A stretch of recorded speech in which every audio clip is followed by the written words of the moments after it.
कादम्बरी ने रखी पुष्पा के सामने 3 बड़ी शर्तें और अगर पुष्पा ने इन शर्तों को मानने से इनकार करा तो पुष्पा और उसके पूरे परिवार को बेघर होना पड़ेगा। कादम्बरी की शर्तें सुनने के बाद शनाया का गुस्सा 7वें आसमान तक पहुंच जाता है और वह सीधे भिड़ जाती है कादम्बरी से। शनाया और कादम्बरी के बीच में आ जाता है चिराग और ऐसा माहौल बनता है जो जानने के बाद आप भी दंग रह जाओगे। तो आखिर ये पूरी कहानी क्या है, कादम्बरी की तीनों शर्त क्या है और क्या पुष्पा इन शर्तों को मानेगी या नहीं, ये सारी चीज हम जानने वाले हैं आज की इस वीडियो में। तो बिना किसी वक्त गवाए चलिए पुष्पा इम्पॉसिबल की लेटेस्ट वीडियो को शुरू करते हैं। कहानी की शुरुआत में हम देखते हैं कि पुष्पा का घर नीलामी की कगार पे पहुंच जाता है। सभी लोग कोशिश करते हैं कि नीलामी ना हो, लेकिन आखिर में नीलामी की प्रक्रिया शुरू हो जाती है। चलो नीलामी की प्रक्रिया शुरू हुई तो हुई। इस वक्त तक मनवा और सुशीला मिलकर बापुद्रा को कन्विंस कर लेते हैं कि बापुद्रा इस नीलामी में हिस्सा लेगा और न केवल हिस्सा लेगा बल्कि पुष्पा के घर की नीलामी जीत भी जाएगा और बाद में पुष्पा को उस घर में रहने की परमिशन भी देगा, भले ही किराए से ही सही, लेकिन पुष्पा के घर से छत नहीं जाने वाली। जिससे कि मनवा का ये डर तो खत्म हो गया कि चिराग हमेशा हमेशा के लिए अब चौल छोड़कर नहीं जाने वाला, यानी वह इस चौल में ही रहेगा। धीरे धीरे करके हम देखते हैं कि नीलामी शुरू हो जाती है और एक एक करके सभी लोग अपना अपना दाव पेच खेलना शुरू कर देते हैं। नीलामी की शुरुआत होती है 50 लाख, 55 लाख, 60 लाख, 65 लाख, 70 लाख, लेकिन एक व्यक्ति था जो कि पैसे लगाए ही जा रहा था। वो बापुद्रा नहीं था बल्कि एक और व्यक्ति था। बापुद्रा तो चाहता है कैसे भी करके इस घर की नीलामी वो जीत जाए, लेकिन बापुद्रा के अलावा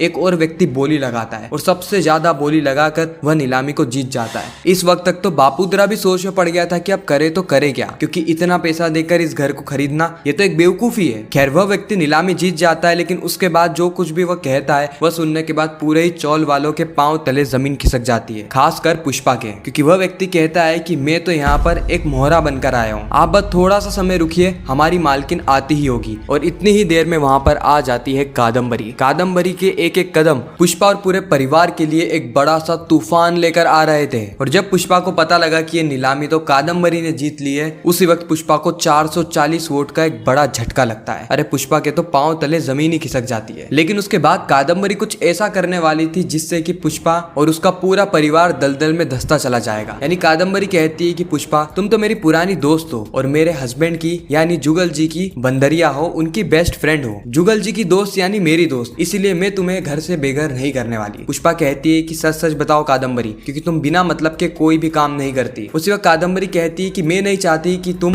घर से बेघर हो जाओ, इसीलिए तुम इस घर में रह सकती हो, लेकिन मेरी कुछ शर्तें हैं, तुम्हें मेरी शर्तें माननी होगी। पुष्पा कहती है कि अच्छा क्या शर्तें हैं तुम्हारी। कादम्बरी कहती है कि मैं भी तुम्हारे साथ यहाँ पर ही रहूंगी, तुम्हारे घर में नहीं, लेकिन मुझे चौल में थोड़ी सी जगह चाहिए रहने के लिए। ये बात सुनने के बाद तो शनाया को बहुत ज्यादा गुस्सा आता है। शनाया कहती है कि हाउ डेयर यू, आखिर तुम यहाँ पर आके हमें आदेश कैसे दे सकती हो और हम तुम्हें हमारे घर में क्यों रखे, तुम हमारी लगती क्या हो, उल्टा तुम्हारे कारण इस पूरे ही परिवार ने बहुत कुछ खोया है, हम लोग तुम्हें इस घर में रहने की परमिशन नहीं देंगे। कादम्बरी कहती है कि वाह पुष्पा, तुम्हारे घर की बहू तो फटाके की तरह फट रही है। शनाया कहती है कि हाँ मैं हूँ फटाका, लेकिन उसके बावजूद भी हम तुम्हें इस घर में रहने की परमिशन नहीं देंगे, किसी भी कीमत पे नहीं देंगे। इतने में ही वहाँ पर चिराग आ जाता है। चिराग कहता है कि शनाया तुम अपना मुंह बंद रखो, मम्मी बात कर रही है ना, मम्मी घर की बड़ी है और जो मम्मी कहेगी वही चीजें होगी, तुम्हारे कहने से कुछ नहीं होगा। शनाया कहती क्यों कुछ नहीं होगा, अरे ये हमें ब्लैकमेल कर रही है खुलेआम और ये हमारे परिवार की सदस्य है ही नहीं, तो हम इसे घर में क्यों रखें। लेकिन इस वक्त तक चिराग शनाया को चुपचाप करके वहां से ले जाता है। अब यहाँ पे देखना ये इंटरेस्टिंग होगा कि पुष्पा क्या निर्णय लेती है। क्या पुष्पा कादम्बरी की सारी बातों को मान लेगी या फिर हमेशा हमेशा के लिए चौल को छोड़कर चली जाएगी। ज्यादातर चांसेस यही है कि पुष्पा को कादम्बरी की बात माननी ही पड़ेगी इस चौल में रहने के लिए, और उसके बाद हमें वापस से पुरानी जैसी कहानी देखने को मिलने वाली है जब कादम्बरी भी चौल में ही रहा करती थी। खैर आपका कहना है इन सारी चीजों के बारे में कमेंट सेक्शन में जरूर बताना। आपको ये वीडियो कैसी लगी वह भी कमेंट करना।